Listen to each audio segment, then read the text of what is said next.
Good morning, students. Today we will start exercise 5.2, question number 1.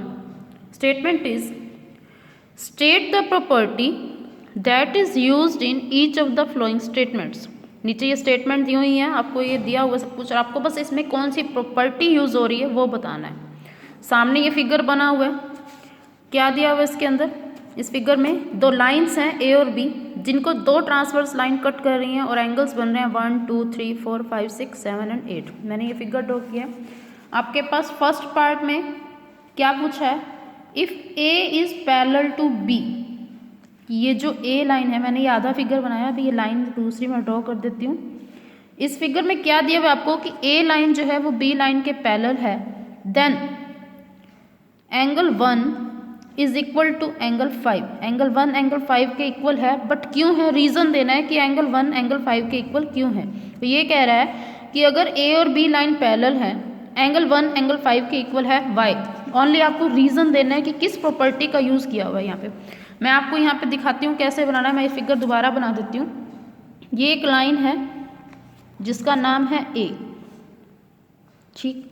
दूसरी line है B, ये दोनों पैरेलल लाइन है, इनको ये ट्रांसवर्स लाइन कट कर रही है एक। यहाँ बना हुआ है एंगल 1, इधर है एंगल 5। अब आप बताइए कि एंगल 1 एंगल 5 के इक्वल है, बट क्यों है? क्यों है? जैसे दिख रहा होगा आपको, ये एफ की शेप में बन रहा है, उल्टा एफ बन रहा है। ये एंगल दोनों, एक इंटीरियर में है एक एक्सटीरियर में है, दोनों एक ही साइड पे हैं। तो ये कौन से एंगल थे? मैंने आपको परसों भी बताया था, कल वाली वीडियो में बताया था। ये दोनों कौन से एंगल हैं? ये दोनों एंगल कॉरस्पॉन्डिंग एंगल हैं। तो क्या लिखेंगे यहाँ पे? Corresponding angles. इसका सिर्फ आपको ये रीज़न ही देना था कि एंगल 1 एंगल 5 के इक्वल है। वो कह रहा है क्यों इक्वल है, बस ये बताना है। तो यहाँ क्या लिखेंगे? Corresponding angle property. प्रॉपर्टी इसलिए लगाया क्योंकि उसने स्टेटमेंट पूछा है which property, state the property, तो हमने यहाँ प्रॉपर्टी लिख दिया। तो इसका आंसर क्या आ जाएगा कि एंगल 1 एंगल 5 के इक्वल है, क्योंकि कौन सी प्रॉपर्टी लग रही है यहाँ पे? Corresponding angle property. Now second part is, if angle 4 is equal to angle 6 then A is parallel to B. क्या बोला है उसने? एंगल 4 एंगल 6 के इक्वल है। ये रहा एंगल 4 और इधर ये एंगल 6। एंगल 4 एंगल 6 के इक्वल है। दोबारा फिगर बना देती हूँ, मैं आपको दिखाती हूँ कैसे है। ये एक दो पैरेलल लाइंस जिनका नाम ए एंड बी, जिनको एक ट्रांसवर्स लाइन कट कर रही है। यहाँ बन रहा है एंगल 4, यहाँ है angle 6।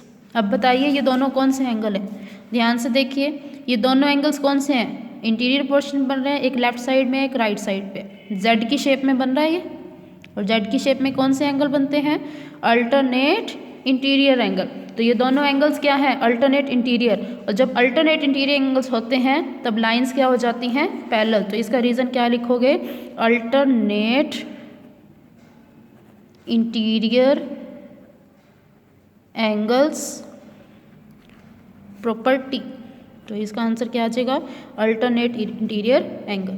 Third part is, if angle 4 plus angle 5 is equal to 180 degree. Angle 4 और एंगल 5 का सम है 180 degree, then A is parallel to B. अब दोबारा फिगर बना के दिखा रही हूँ मैं आपको। एंगल 4 प्लस 5, वैसे ही दो parallel lines A and B, transverse line is cutting them, and here is angle 4 and this is angle 5। ये दोनों क्या है? को इंटीरियर एंगल्स दिख रहे हैं आपको, सेम साइड पे हैं इंटीरियर एंगल्स, और इन दोनों का सम भी आपको दिया हुआ है 180। तो इसका आंसर क्या लिखेंगे? को इंटीरियर एंगल्स प्रॉपर्टी। क्योंकि को इंटीरियर में क्या होता है? दोनों का सम 180 डिग्री होता है, इसीलिए ये लाइन पैरेलल्स हैं, क्योंकि ये दोनों एंगल्स क्या हैं? को इंटीरियर एंगल्स हैं। और को इंटीरियर एंगल्स कब बनते हैं? जब लाइंस पैरेलल होती हैं। तो फर्स्ट पार्ट में क्या था? एंगल 1 एंगल 5 के इक्वल है क्योंकि ये कॉरस्पॉन्डिंग एंगल थे। एंगल 4 एंगल 6 के इक्वल है क्योंकि अल्टरनेट इंटीरियर एंगल्स थे। और 4 प्लस 5 का सम 180 है, बिकॉज को इंटीरियर एंगल्स का सम 180 होता है, तभी ये लाइन्स पैरेलल है।